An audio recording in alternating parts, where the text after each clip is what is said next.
बिस्मिल्लाहिर्रहमानिर्रहीम, अस्सलाम वालेकुम। मेरा नाम है नवीद शेख और आप देख रहे हैं मेरा यूट्यूब चैनल। तहरीक लब्बैक का जो मार्च है वो आज सुबह फिर दोबारा इस्लामाबाद की जानिब गामजन हो चुका है। जिस तरह के गुज़िश्ता रात की वीडियो में आपको बताया था कि मुज़ाकरात जो हैं उनके साथ चीज़ें नहीं तय हो पाई, उसके बाद उन्होंने आज सुबह नाश्ता किया और उसके बाद अपना जो लॉन्ग मार्च है उसका रुख इस्लामाबाद की जानिब कर लिया। फिर इतलात ये आई कि जब वो लॉन्ग मार्च सादोकी के जानिब पहुँचा तो वहाँ पर मुतज़ाद किस्म की इतलात हैं कि हेलीकॉप्टर की तरफ से भी फायरिंग की गई। फिर उसके बाद कोई एक इस तरह का केमिकल फेंका गया जिसके बारे में जो रिपोर्टर्स हैं जो वहाँ पर रिपोर्ट कर रहे हैं फील्ड से, वो कह रहे हैं कि हमारे पास वीडियोज़ हैं, विजुअल्स हैं, पर हम वो चीज़ें नहीं दिखाना चाहते, नहीं बताना चाहते। इस तमाम कशमकश के अंदर जो आंसू गैस फेंकी गई, जो शेलिंग की गई, उस दौरान 3 TLP के जो कारकुनान हैं वो जान से हाथ धो बैठे हैं और कई जो लोग हैं वो ज़ख्मी हो चुके हैं। फिर इस हवाले से आप देखें जो तहरीक लब्बैक की लीडरशिप है उनके जो हैं वो बयानात आए, स्टेटमेंट्स आई इस हवाले से कि हम जो हैं पुलिस को कुछ ना कहा जाए हमारे कारकुनान की जानिब से, और जो आप सिर्फ अपने ज़ख्मी लें, अपने शहीद लें और उनको जो TLP की मेन गाड़ी है जिसके ऊपर तमाम लीडरशिप बैठी हुई है वहाँ पर ले आएँ और वहाँ से आगे की तरफ रवां दवां हो।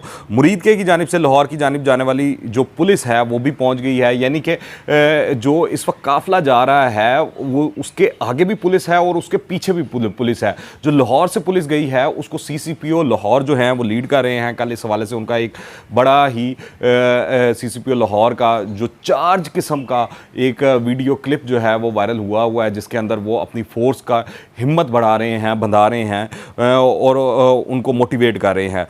पुलिस की कोशिश है कि मार्च के शुरुआत को किसी भी हाल में आगे ना जाने दिया जाए, पर इस वक्त आपको ये भी देखना है कि जो TLP का ये मार्च जा रहा है, जो लाहौर से काफ़िला निकला था, ये तो अपनी रास्ते पर गामजन है, पर जेलम के पास हमने सुना है कि वहाँ पर बड़ी तादाद के अंदर कंटेनर्स और चीज़ें वगैरह वहाँ पर पहुँचाएगी और वहाँ पर भी एक बड़ा शो हो सकता है। इस हवाले से जो मैच पड़ना है TLP और हुकूमत के दरमियान, जो पुलिस के दरमियान पड़ना है, पर यह भी इतलात हैं कि जेलम से आगे के जो इलाके हैं, चकवाल है या दीगर इलाके जो हैं, वहाँ से काफ़िले अपने तौर पर इस्लामाबाद की जानिब जो हैं वो गामजन हो चुके हैं। फिर ये भी इतलात आई कि रावलपिंडी इस्लामाबाद जो है वो तकरीबन पूरा सील कर दिया गया है। इसकी तफसील में आ गया चलकर आपको बताता हूँ।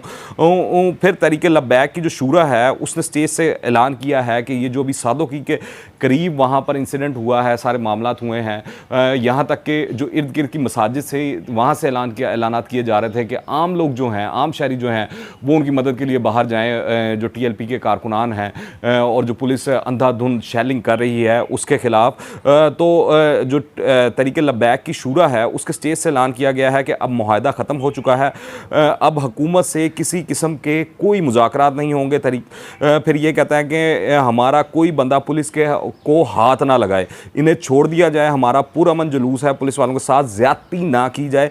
और अल्लामा गुलाम अब्बास फैज़ी जो हैं उन्होंने कहा है कि ताकत का इस्तेमाल किया गया तो हालात जो भी होंगे हुकूमत खुद ज़िम्मेदार होगी, अदारों से तसादुम नहीं चाहते, पुरअमन एहतजाज आइनी कानूनी हक़ है, मुज़ाकरात का अमल हुकूमत ने सबूताज़ किया, हम आज भी अपने मौक़िफ़ पर कायम हैं।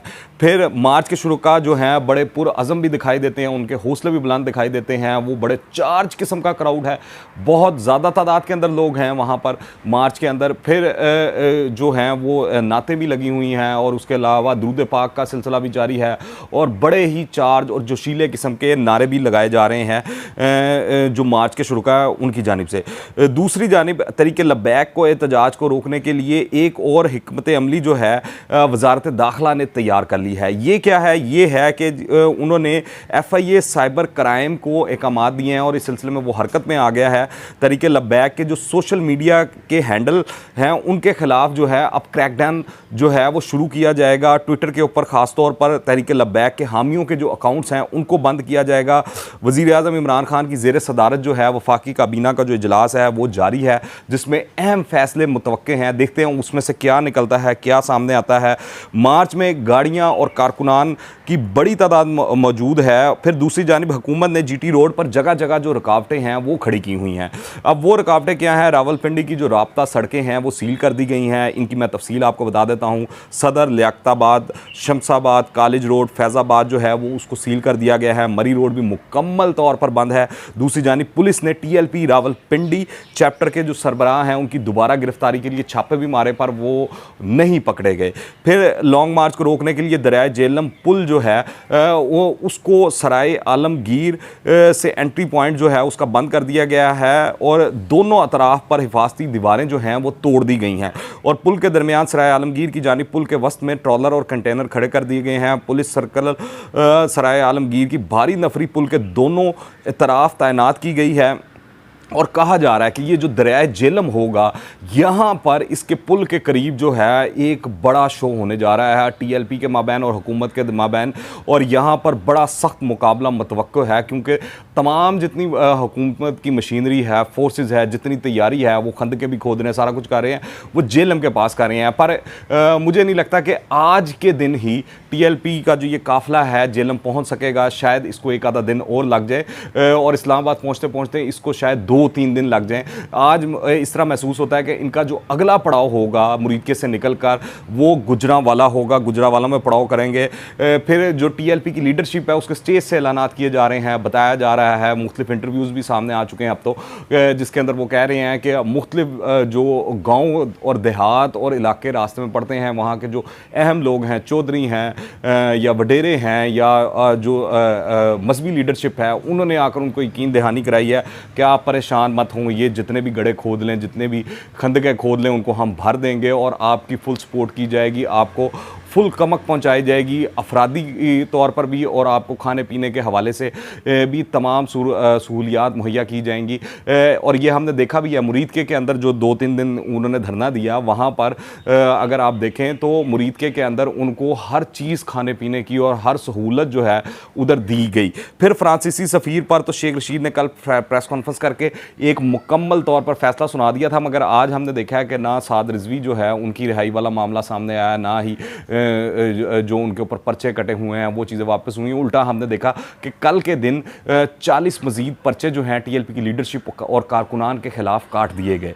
तो जो हुकूमत की नीयत है इससे ज़रा थोड़ी सी वाज़िया हो जाती है और साफ दिखाई देना शुरू हो जाती है। पता नहीं हुकूमत किस खुमारी में है, शायद उसको लगता है कि वो डंडे के ज़ोर पर इनको कंट्रोल कर लेगी, मगर इस वक्त जो जज्बा दिखाई देता है TLP के मार्च के अंदर लोगों का, वो इस तरह का कि वो अपनी जान देने से भी गुरेज नहीं कर रहे हैं और कोई भी हो सामने उनको सिर्फ अपना मकसद दिखाई दे रहा है।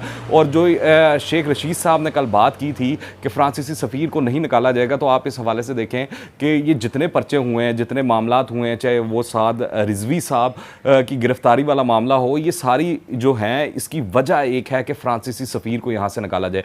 फ्रांसीसी सफ़ीर ने क्या किया था? फ्रांस ने क्या किया था? फ्रांस ने वो जो मलून शख्स था जिसने वो हुज़ूर पाक सल्लल्लाहु अलैहि वसल्लम की शान में गुस्ताखी की थी, उसका दिन सरकारी तौर पर मनाया था और सरकारी तौर पर उसको एजाज़ और ये वो सारा कुछ वो दिया गया था, जिसके बाद से TLP का ये मौक़िफ़ है कि सरकारी सतह पर उनको जवाब दिया जाए। और इसके लिए भी इनका और हुकूमत का मुआहदा हुआ था कि जिसके अंदर ये तय पाया था कि जो हुकूमत है वो एक करारदाद असम्बली में लेकर जाएगी, वहाँ से वो पास होगी, तो उसके बाद फ्रांसीसी सफ़ीर को निकाला जाएगा।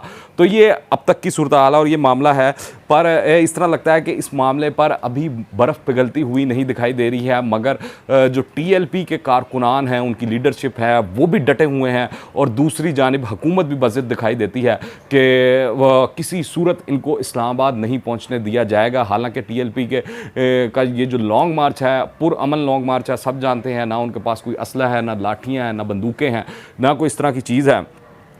और इससे कबल अगर मैं आपको बताऊं कि जो सैयद सरवर शाह सैफ़ी हैं, उन्होंने कहा कि जो शेख रशीद साहब ने कल की जितनी भी बातें की, प्रेस कॉन्फ्रेंस की, उसके अंदर शेख रशीद ने झूठ बोला कि मामला तय पा गए हैं। 8 बजे राब्ते का भी झूठ बोला। कल से अब तक शेख रशीद समेत किसी भी हुकूमती ज़िम्मेदार ने उनसे बात नहीं की, ना राब्ता किया है। और मरकज़ी शूरा तरीके लब्बैक के रहनुमा जो हैं, ये सरवर सैफ़ी साहब, उन्होंने कहा कि पूरी कौम हुकूमती बदनीति देख ले। फ्रांस ने सरकारी सतह पर गुस्ताखी की, हम सरकारी सतह पर इसका जवाब चाहते हैं। उन्होंने सवाल उठाया कि क्या ये मदीना की रियासत के दावेदार फ्रांस को जवाब देने से भी कासिर हैं, और इस वक्त उनका दावा है कि हमारे 40 से ज़ायद लोग जो हैं वो शहीद हो चुके हैं इस तमाम मामले के अंदर TLP की जानिब से, और 3 अभी उनका दावा है कि सादोकी के मुकाम पर वहाँ पर हुए हैं। जो विजुअल्स आए हैं, जो चीज़ें आई हैं सामने, अलबत्ता उनको देखा जाए तो ये चीज़ वाज़ह हो जाती है कि वहाँ पर अंधाधुंध शेलिंग भी की गई है और आंसू गैस का भी इस्तेमाल किया गया है।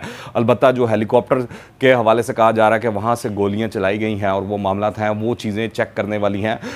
पर ये ज़रूर है कि वहाँ पर तशद्दुद ज़रूर हुआ है और TLP के कारकुनान ज़ख्मी भी हुए हैं और वो जान से हाथ भी धो बैठे हैं। ये जिस तरह काफ़िला आगे बढ़ता है और जो चीज़ें आती हैं, अपडेट्स आती हैं, मैं आपको गाहे भागाए आगाह करता रहूँगा। इसके लिए आप इस चैनल को सब्सक्राइब कर लें। दुआ में याद रखिएगा। अंटिल द नेक्स्ट टाइम, अल्लाह हाफ़िज़।